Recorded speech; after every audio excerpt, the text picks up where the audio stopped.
Mr.FalconPunch! Now, if you know me well, then you know I love almost everything and anything involving mutant monsters and kaiju, which is why for fellow fans like myself, I decided to gather up 4 shorter manga series involving them to talk about and recommend. First up is The Mutant Wants to Kiss His Human Girlfriend, a title that kinda sums it up. But to go a bit more into detail, basically in a world that was ravaged by nuclear war, mutants run wild, and one very socially awkward mutant, nicknamed Mutaro, falls in love with a human girl named Rin. However, as the series points out many times, Mutaro is a massive virgin and tenses up at many basic forms of affection. So much so, he grows bigger, veinier, and quite literally hornier at the mere thought of doing most things with Rin. However, it's revealed the unassuming Mutaro has the potential to become a mutant king, leading to all sorts of mutants to come around to him in either hopes of getting together with him or fighting him. Apparently, in order to become a mutant king, a candidate needs to lose their virginity, which in this case here is simply done by kissing. Yes, this manga is extremely stupid, but as you may have guessed based on what you're seeing on your screen right now, what has kept me engaged with it is the art and mutant designs, as they are amazing. Despite how short this series is, there is a whole bunch of crazy cool mutants and transformations to be found in this manga. Mutaro and many of the other mutants here are capable of multiple transformations, on top of their already cool designs. And to the true monster enjoyers out there, this manga also features a good amount of monster girls. Also, as someone that just loves seeing a bunch of cool monsters and transformations and practically everything I check out, this manga basically won me over with that alone, and unfortunately, that may be the only reason to check out this manga. I say unfortunately, as in the middle of editing this video initially, I found out that the series got cancelled, resulting in a very rushed final chapter, and for me to re-record its segment in this video. Initially, I spent some time talking about this manga's potential and its world building, and possibly adventuring into action harem territory, which, due to the series being cut short, was never meant to be. However, while the series was never fully realized, I still enjoyed my time with it. Sure, the art and designs were a massive part of that, but as you could tell from the plot and title of the series, it was pretty wacky. Most of the humor here was pretty much, hey yo, get a look at this virgin over here, which admittedly has more misses than hits, but I did laugh pretty hard in the chapter where Mutaro got so absorbed in his sexual desires, the dude transformed into a kaiju. As you can see, very horny. All the best to the duo that made this series, being Maki and Giba-chan. Apparently, the series ended over a dispute between the two, which is sad to hear, but I hope to see more of their work someday, especially Giba-chan, whose art truly made the series. However, up next we have another monstrous romantic comedy, this time swapping out mutants for kaiju in Kaiju Girl Carmelise. My personal favorite among this batch of manga recommendations. A sweet series following Kuroe, a gloomy high schooler who keeps to herself as she has a big secret, being whenever she feels flustered or embarrassed, she starts transforming into a monster, which on top of being considered an outcast at school, has taken a toll on her mentally, constantly putting herself down and thinking she's ugly due to the monster within her. But this changes when she comes across Minami, one of the popular guys in her school, that starts to take genuine interest in her. While initially trying to avoid him, the two eventually bond and start dating. However, this winds up being even more of a struggle for Kuroe, as most romantic advances and dates have her constantly on the verge of transforming, eventually leading her to discover that when her emotions are at full blast, she can transform into a kaiju. As you can imagine, her kaiju form quickly gathers a lot of attention, gaining lots of fans and speculators, as well as receiving the nickname Harugan. Now Kuroe must try her best to keep her kaiju secret, while also learn how to open up more, and hopefully not accidentally destroy Japan in the process of something like hand-holding. Now of course, a kaiju-themed romantic comedy was enough to get me interested in the series in the first place. But that bias aside, this is a very enjoyable and sweet series with a lot going on for it. The relationship between Kuroi and Minami is super sweet and heartwarming. It develops rather nicely, and it's great to see them grow closer together. As Kuroi starts to open up more, Minami gets to see who she truly is, a kind dessert-loving girl who's also super into heavy metal. Minami himself is a pretty cool guy and being rather direct and not too afraid to speak his mind, while also being deeply caring. Over time, he starts also feeling a close connection to Harugan, eventually leading him to be nicknamed the Kaiju Prince. Seeing these two go on dates and open up is just super sweet and almost guaranteed to warm your heart. However, Kuroi not only opens up to Minami, she also starts making new friends that have aspects to themselves that, like Kuroi, have made them feel like outcasts in some way. Like a rich girl who's really into kaiju, going as far as wanting to confess her love to Harugan, and maybe even be stepped on. Which, I don't think there's any coming back from that. Then there's also her school's beauty queen, who looks a lot different without the makeup, as well as an elementary school boy with the body of an adult.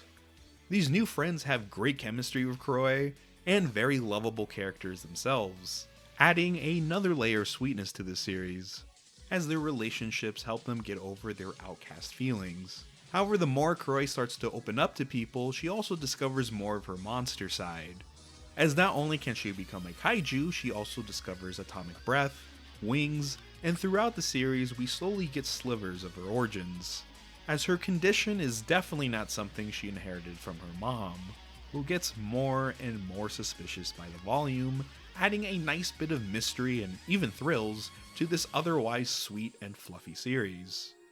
Speaking of which, the artwork for this manga is beyond charming, with beautiful color pages. The overall art is super clean, soft, and expressive, especially with Kuroi, who has plenty of great reactions throughout. I especially love her more cartoony chibi reactions, as they're really funny and full of energy. However, while most of the artwork here is soft and cute, it goes absolutely hard on the kaiju stuff. Harugan legitimately looks like a kaiju you'd see in Godzilla or the Ultra series, and it kicks ass, making for loads of amazing panels. So if you're in the mood for a sweet romance series that also provides some kaiju thrills and mystery, this is a series you definitely want to check out. I really hope for the best with this one. It's really grown on me. I'd love to see an anime adaptation one day, or even given its tokusatsu influence, maybe even a live action. However, in our next manga for this video, there's no longer romancing kaiju, only fighting them, in the Task Force for Paranormal Disaster Management. Sakimori Konoe is a young, passionate woman with high hopes of joining the military, in order to honor her grandfather, as well as respect to the troops that helped her through a natural disaster when she was young. However, just as she's about to make it in, it seems like she's going to be helping people with paranormal disasters rather than natural, as beneath from the ocean depths, kaiju have emerged, leading to the titular task force to be assembled and combat the new monstrous threat. Now, unlike any of the other manga discussed in this video, this one's a lot more grounded in reality. As while we do see the task force hunt and fight off kaiju, there's a lot more focus on strategy meetings, politics, and bureaucracy, and coming up with tactics to minimize destruction and protect citizens, while also learning more about these kaiju.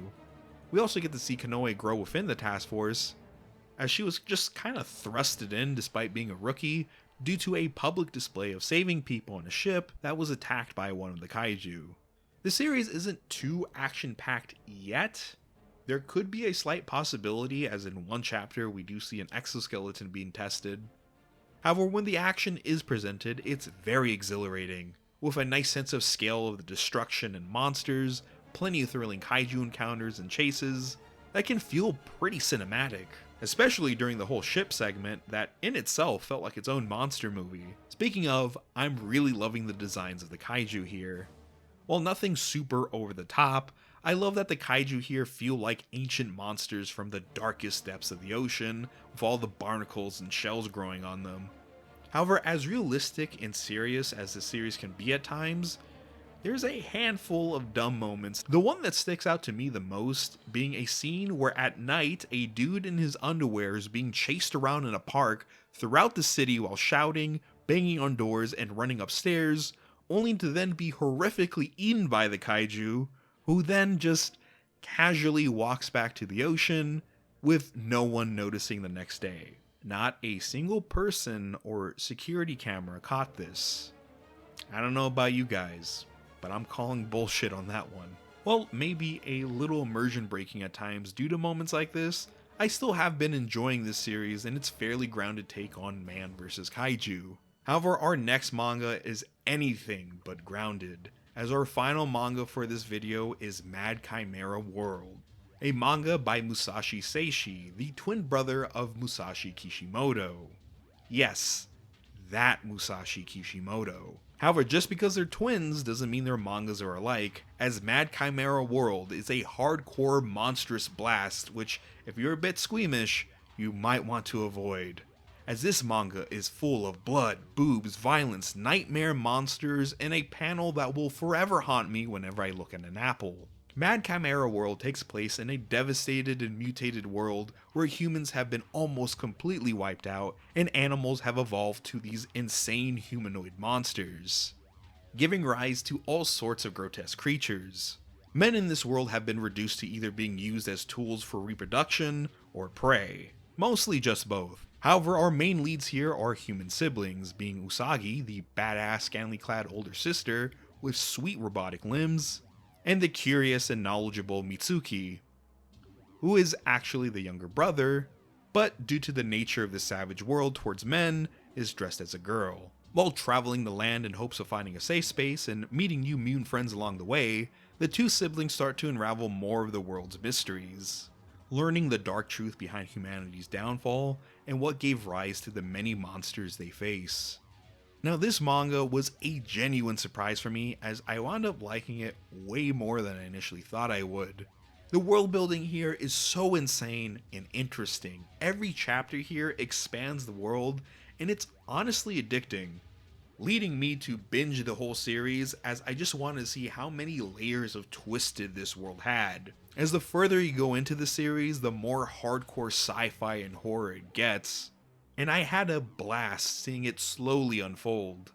Then you have all the horrifying hybrid monsters here that can be a thing of nightmares at times, with a lot of variations in design. We have more human looking ones, others that are more beast, and others that I don't know what the hell they're supposed to be, but it's terrifying. This thing right here pretty much looks like the monster I'd imagine stare at me through the window when I slept at night when I was a kid. However, as more things unravel in this world, we also get to see all sorts of wild machines, monsters beyond the hybrids, robots, and biomechanical creations. It truly is a Mad Chimera World. Adding more to the wild entertainment of this manga is of course all the gore and action. Usagi pretty much fights like a hack and slash video game character. Think Bikini Zombie Slayer, but like better and a whole lot nastier, considering all the grotesque and mostly pretty horny monsters she has to go up against.